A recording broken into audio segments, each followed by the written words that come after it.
और हरि विठल दौड़ कर चले आते हैं।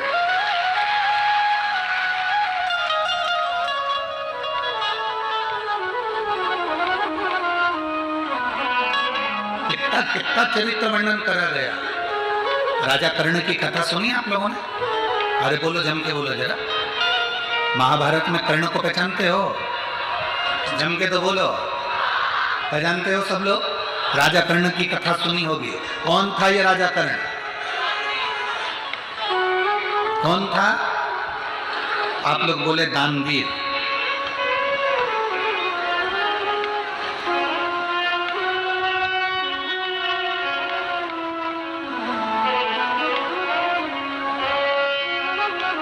दानवीर कर्ण थे। फिर भी मरे तो पानी के खड्डे में रथ का पहिया फंस गया था और उस पहिए को निकालने में मर गए।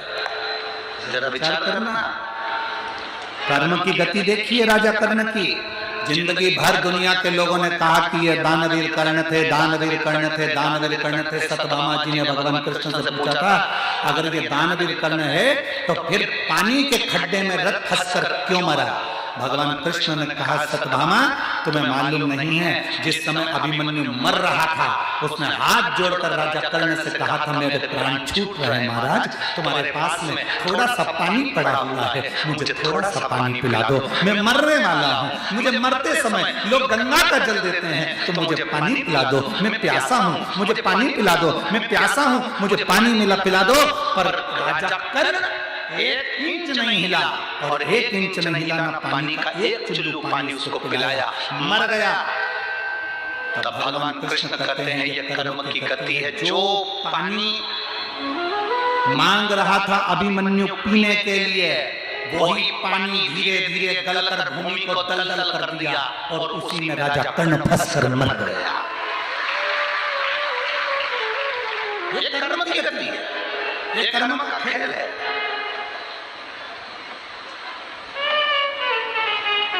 कौन था राजा कर्ण?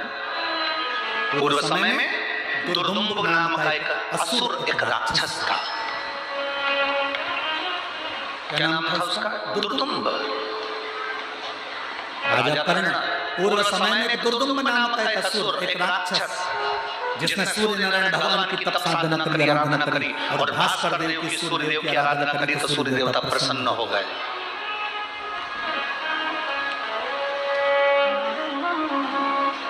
सूर्य नारायण ने पूछा, दुर्दुम्ब क्या चाहते हो? दुर्दुम्ब कहते हैं, महाराज बस मेरे मरना नहीं चाहता, मुझे बस एक वर दे दो कि मेरे प्राण न छूटे। भास्कर देव सूर्य नारायण ने कहा, संसार में जो जन्म है उसे तो मरना पड़ेगा, जो मृत्यु लोक में जन्म लेता है उसकी मृत्यु निश्चित हो जाती है।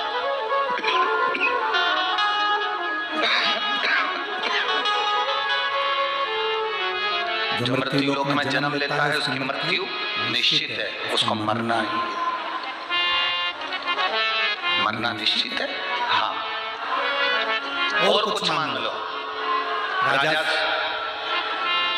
उस दैत्य असुर दुर्दुम्ब ने तब आखिरी में सूर्य नारायण से कहा कि मुझे कवच दे दो, जब तक कवच मेरे पास में रहे तब तक मैं न मरूं। तथास्तु, मैं तुझे एक कवच देता हूं। दुर्दुम्ब ने कहा, मुझे एक कवच नहीं चाहिए। एक कवच तो हो सकता है कि कहीं बेकार हो जाए। कितने कवच चाहिए? मुझे 100 कवच कुंडल दे दीजिए, जिसको मैं धारण करके रखूं तो मैं मरूं ना। सूर्य नारायण भगवान ने कहा कि दुर्दुम्ब, तू मरेगा तो पक्का है, ये तो निश्चित है कि तुझे मरना पड़ेगा। पर एक बात सुन ले, एक बार तो सुन, तेरे ये 100 कवच हैं, ये कवच जिस दिन कट गए, चले गए, समाप्त हो गए, उस दिन तुम मर जाएगा। तो मुझे वर दो कि मेरा कवच अगर कोई उतारेगा या मेरा कवच कोई काटेगा तो वो भी मर जाएगा। सूर्य नारायण ने कह दिया, तथास्तु, जो तेरे कवच को काटेगा वो मरेगा, उसी क्षण मरेगा। ये मेरा वर है तुझको जा, ये मेरा वर है तुझको।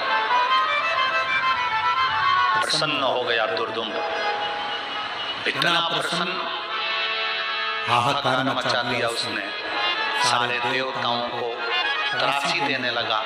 तब भास्कर देव सूर्य नारायण ने आकर कहा, सुन दुर्दुम्ब, तेरे मरने की भी तो कथा सुन ले। तूने वर तो मांग लिया, पर एक बात याद रखना, मान लो तेरा कवच तेरे पास में रहा और तो भी तूने अगर उपद्रव मचाया तो किसी ने 1000 वर्ष तक यदि तप करा होगा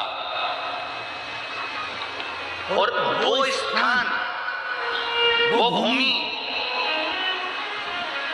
जिस भूमि के लिए शिव और नारायण दोनों एक साथ बैठकर तप साधना करते हो, उस भूमि पर यदि किसी ने 1000 वर्ष तक तप करा होगा और उस तप करे हुए व्यक्ति चाहेगा तो तुझे एक क्षण में मार देगा, भले तेरे तन पर कवच क्यों ना पड़ा।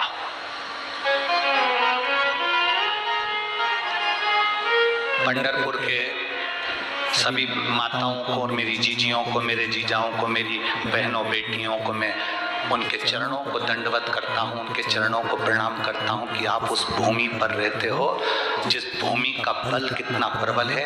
ये स्कंद पुराण की कथा कर रही है, ये शिव महापुराण की कथा वर्णन कर रही है।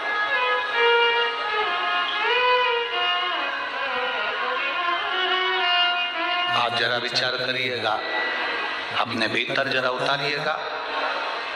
शिव और नारायण की भूमि, उस भूमि पर जो 1000 वर्ष तक तप कर रहा होगा, उस भूमि का स्पर्श का आनंद कर रहा होगा, वो तुझे मार सकता। भगवान नारायण का अंश स्वरूप नर और नारायण, भगवान शंकर के अंश स्वरूप नर नारायण दो ऋषि भगवान हरि के शरीर से प्रकट हुए थे। वो ऋषि वन में, पर्वत पर, नदी के तट पर साधना कर रहे थे। साधना,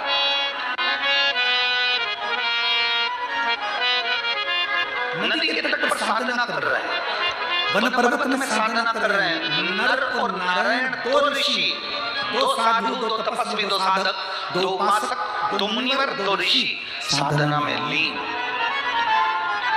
और वर था दुर्दुम्ब को 1000 वर्ष, जिसको तप साधना में हो जाएगा वो तेरे प्राणों को लेगा। दुर्दुम्ब ने पता कर जरा मालूम करो, कोई का 1000 वर्ष तक तप तो नहीं हुआ? देखो जरा मालूम करो, कोई 1000 वर्ष तक तप तो नहीं कर लिया? जरा मालूम करिए। मालूम करने के लिए सब गए, मालूम कर आए तो क्या मालूम करा कि दो ऋषि हैं जो पर्वत कंदराओं में बैठकर तप कर रहे हैं। एक का नाम नर है, दूसरे का नाम नारायण है। और दुर्दुम्ब को मालूम पड़ा कि ये तप कर रहे हैं और इनका तप करने से मैं मर जाऊंगा, थोड़ा सा समय बचा है, एक काम करता हूँ, इन्हीं को मार देता हूँ। तुरंत दुर्दुम्ब अपनी सेना लेकर नर नारायण के पास गए। जैसे ही नर नारायण के पास गए तो नर नारायण में से उसी समय पर नर उठे, पर नारायण तो तप करने में लगे रहे, क्योंकि इनको मालूम था 1000 वर्ष तक तप कर लेंगे तो ये दुर्दुम्ब मर जाएगा। नर उठ गए, ललकारा जब दुर्दुम्ब ने तो नर उठे, युद्ध प्रारंभ हुआ। युद्ध प्रारंभ हुआ तो नर ने उस दुर्दुम्ब के शरीर पर जो कवच था उसको काट दिया। कवच काटते से नर मर गया, ऋषिवर मर गए। जैसे ऋषि मरे, दुर्दुम्ब प्रसन्न होकर नारायण ऋषि पर प्रहार करने के लिए उठा। जैसे नारायण ऋषि उठे, नारायण ने देखा कि नर ऋषि मर चुके हैं, इसका कवच कटा, इसलिए मर गए, क्योंकि इसको वर जो कवच काटेगा वो मरेगा, तो इसलिए मर गए। उन्होंने तुरंत अपनी विद्या से नर को जीवित करा। नर तपस्या करने के लिए बैठ गए। नारायण के साथ में दुर्दुम्ब का युद्ध हुआ। जो युद्ध हुआ, दुर्दुम्ब के शरीर पर जो कवच था उसको फिर काट दिया तो नारायण मर गए। जो तप कर रहे थे नर वो उठे, उन्होंने अपनी विद्या से नारायण को फिर जीवित कर दिया। जीवित करा और दुर्दुम्ब वो तप करने के लिए नारायण बैठ गए, नर फिर युद्ध करने बैठ गए। 99 बार दुर्दुम्ब के शरीर के कवच को काटा है नर नारायण ने। केवल एक बार बचा था सोवा और वो मरने वाला था। इतनी देर में तो दुर्दुम्ब को लगा कि अब करूं क्या, तो सूर्य नारायण भगवान के पास भागकर उनके रथ के पीछे छुप गया। रथ के पीछे, और रथ के पीछे जाकर जो छुपा तो भास्कर देव ने सूर्य नारायण ने पूछा, दुर्दुम्ब तुम यहाँ? हाँ, मेरे 99 कवच कट चुके हैं, ये नर नारायण मुझे मार देंगे।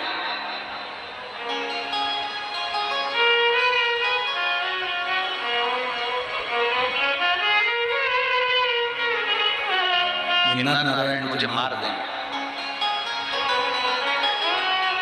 केवल एक कवच बचा है और वो कवच कटा के मुझे मारना है, मुझे मारना है।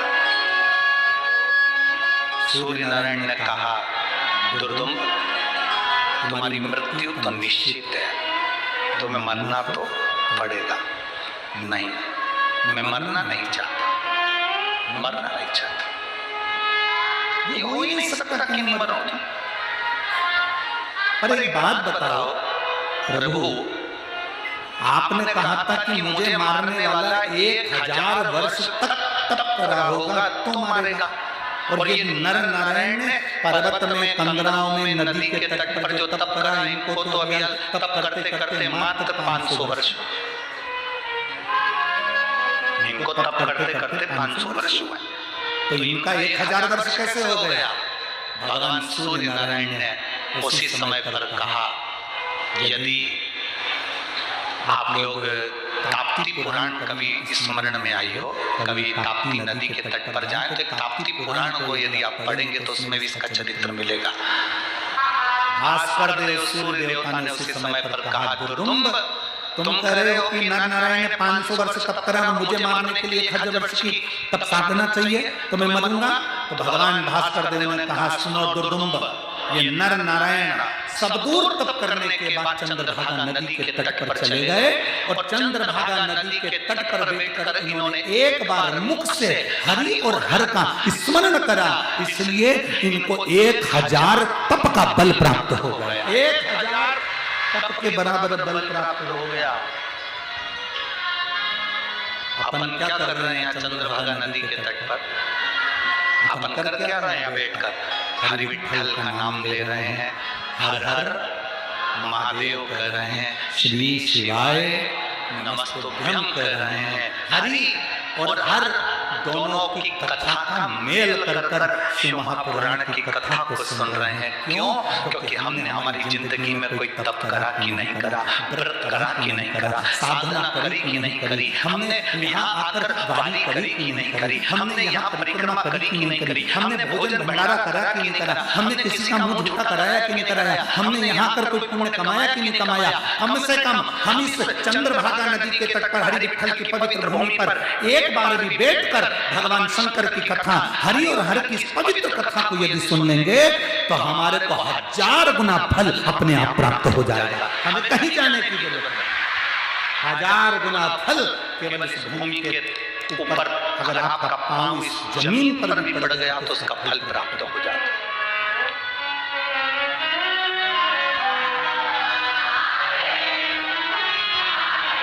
अब सुंदर पंढरपुर वाले जरा कान खोल के अच्छे से, आदि कमरिया पे साड़ी आई, अब तुम्हारी बारी, तुम अच्छे से सुन भी लेना जरा ध्यान लगकर। 1000 गुना जब यहाँ पुण्य मिल सकता है तो तुम अगर गलत काम करोगे तो 1000 गुना पाप भी तो मिल सकता है। जब पुण्य भी बढ़कर मिल सकता है तो पाप भी तो बढ़कर मिलेगा। इसलिए पंढरीनाथ की पवित्र भूमि पर जब तक रहना, पंढरपुर की भूमि पर जब तक रहना, चंद्रभागा के तट पर जब तक रहना, जब तक आप व्यापार करो मना नहीं, आप नौकरी करो मना नहीं, आप सर्विस करो मना नहीं, आप जो कार्य करना है करो मना नहीं, पर इतना जरूर याद रखना, तुम्हारे प्रत्येक कार्य में हरि विठ्ठल का नाम, महादेव का नाम लेते रहना। क्यों? क्योंकि अगर हमारी जिंदगी में हमने कोई पाप भी करा होगा तो मेरा पांडुरंग तुम्हें माफ करता हुआ चलेगा। माफ करता हुआ चले।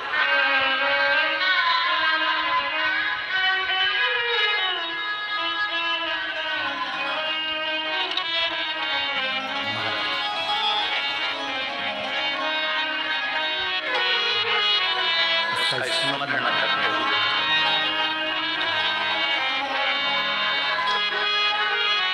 मेरे विठ्ठल मेरे गिरधर तेरे दरबार आया।